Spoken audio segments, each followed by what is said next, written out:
शुरू कर दिया। आज का हमारा संवाद का विषय है योग एवं खेलकूद का हमारे जीवन में क्या महत्व है। योग ही जीवन है, जीवन ही योग है।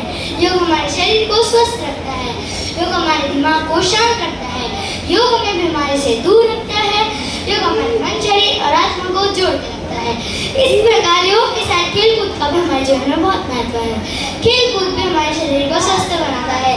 खेलकूद से हमारा मानसिक एवं शारीरिक विकास होता है। खेलकूद से हमारा मनोरंजन भी होता है। जैसे कि एग्जाम्पल बताती हूँ, मैंने इंग्लिश में स्टोरी पढ़ी थी। मुन्ना और भैया दो भाई थे जिनमें 2 साल का भैया हमेशा पढ़ते रहते थे, इसलिए वो फेल हो जाते थे। पर मुन्ना पढ़ाई के साथ खेल कूद भी करता था, इसलिए वो अच्छे अंकों से पास हो जाता था। इसलिए हमारे जीवन में खेल कूद का बहुत महत्व है।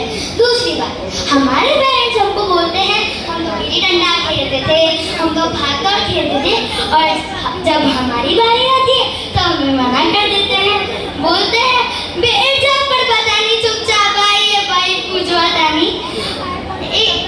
और हम पैदा नहीं हुए कि पकड़ा दिया हमारे हाथ में फोन, और बोलते हैं 24 घंटा रखा हाथ मत करो,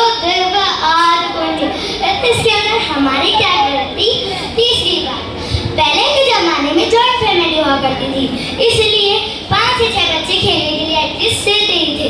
आजकल के जमाने में तो किसी को एक होता है या फिर किसी को होता ही नहीं है, और किसी को होता भी है तो बस लगा दो शरीर में, भेज दे 5वीं 6वीं में हॉस्टल।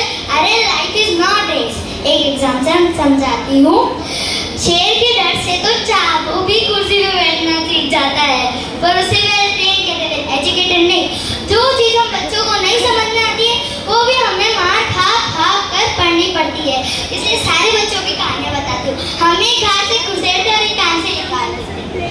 चौथी बात, हमारे पेरेंट्स को कौन समझाए कि बच्चों को खेलने दो, दादी माँ समझा दे तो पेरेंट्स नहीं सुनते। हमारे पीएम मोदी जी कहते हैं खेलो इंडिया खेलो, हमारे एमपी के मामा जी कहते हैं खेलो एमपी खेलो, तो बताओ हमारे बुरहानपुर में कौन बोलता है? हम भी तो एमपी का बहुत इंतजार करते हैं। तो जब रवि दादू नहीं बोलते खेलो बच्चों खेलो, जीरो रट्टी खेलो, तब भी तो छोटे छोटे बच्चे बनकर खेलते हो।